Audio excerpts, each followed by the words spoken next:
A little red hen lived in a barnyard. She spent almost all of her time walking about the barnyard in her pickety-peckety fashion, scratching everywhere for worms. She dearly loved fat, delicious worms, and she felt they were absolutely necessary to the health of her children. As often as she found a worm, she would call her Chuck, Chuck, Chuck to her chickadees. When they gathered around her, she would distribute choice morsels of her tidbit. A busy little body she was.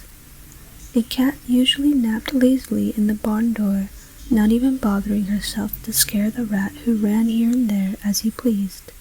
As for the pig who lived in the sty, he did not care what happened so long as he could eat and grow fat. One day, the little red hen found a seed.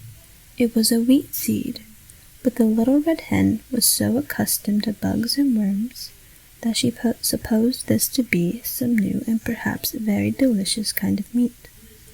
She bit it gently and found that it resembled a worm in no way whatsoever as to taste, although because it was long and slender, a little red hen might easily be fooled by its appearance.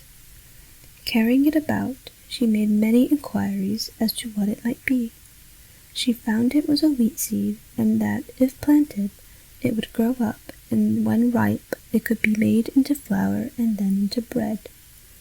When she discovered that, she knew it ought to be planted. It was so busy hunting for food for herself and her family that naturally she thought she ought not to make time to plant it. So she thought of the pig, upon whom time must have hung heavily, and of the cat, who had nothing to do, and of the great fat rat with his ideal hours, and she called loudly, "Who will plant my seed?" But the pig said, "Not I," and the cat said, "Not I," and the rat said, "Not I." "Well then," said the little red hen, "I will," and she did.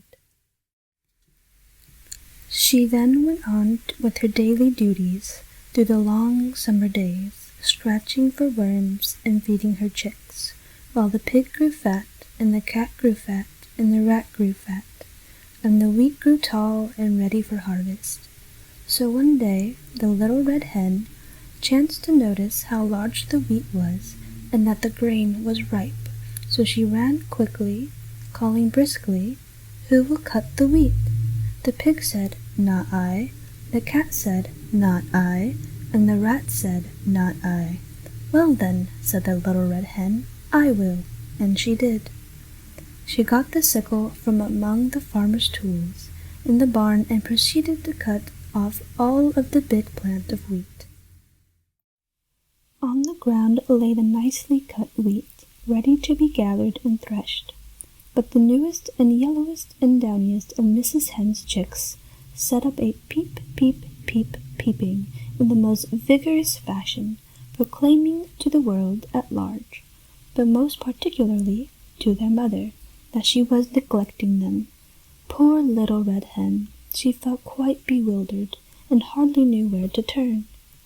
Her attention was sorely divided between her duty to her children and her duty to the wheat for which she felt responsible. So again, in a very hopeful tone, she called out, "Who will thresh the wheat?" But the pig, with a grunt, said, "Not I," and the cat, with a meow, said, "Not I," and the rat, with a squeak, said, "Not I." So the little red hen, looking, it must be admitted, rather discouraged, said, "Well, I will then," and she did.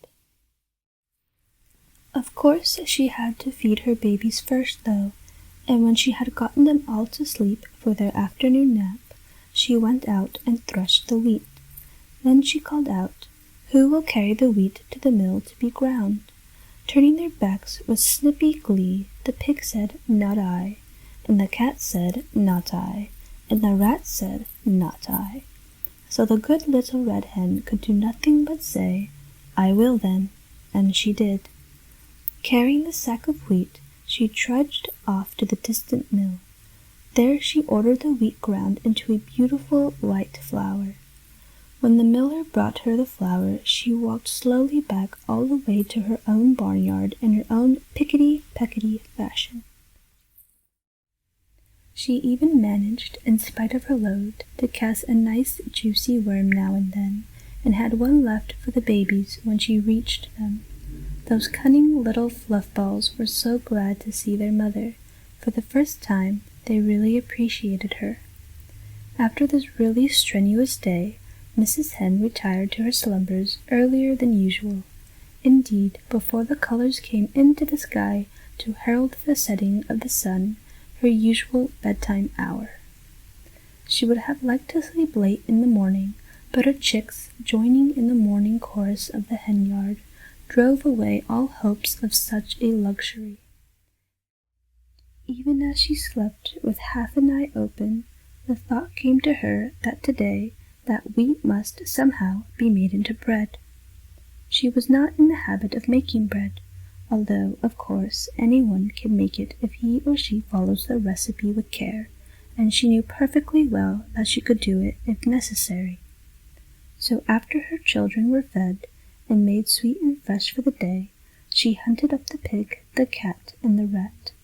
Still confident that they would surely help her some day, she sang out, "Who will make the bread?" Alas, for the little red hen! Once more her hopes were dashed, for the pig said, "Not I," the cat said, "Not I," and the rat said, "Not I." So the little red hen said once more, "I will then," and she did.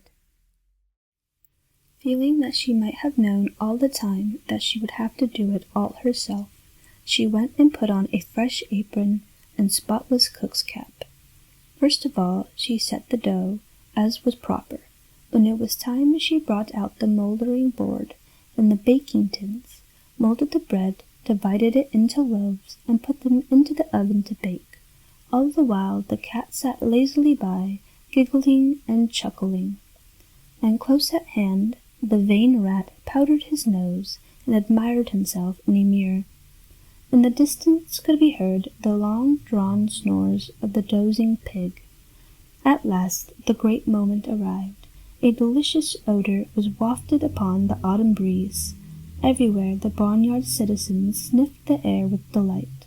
The red hen ambled in her pickety-peckety way toward the source of all this excitement. Although she appeared to be perfectly calm, in reality she could only with difficulty restrain an impulse to dance and sing, for had she not done all the work on this wonderful bread? Small wonder that she was the most excited person in the barnyard. She did not know whether the bread would be fit to eat, but joy of joys! When the lovely brown loaves came out of the oven, they were done to perfection. Then, probably because she had acquired the habit, the red hen called, "Who will eat the bread?" All the animals in the barnyard were watching hungrily and smacking their lips in anticipation, and the pig said, "I will." The cat said, "I will," and the rat said, "I will." But the little red hen said, "No, you won't. I will," and she did.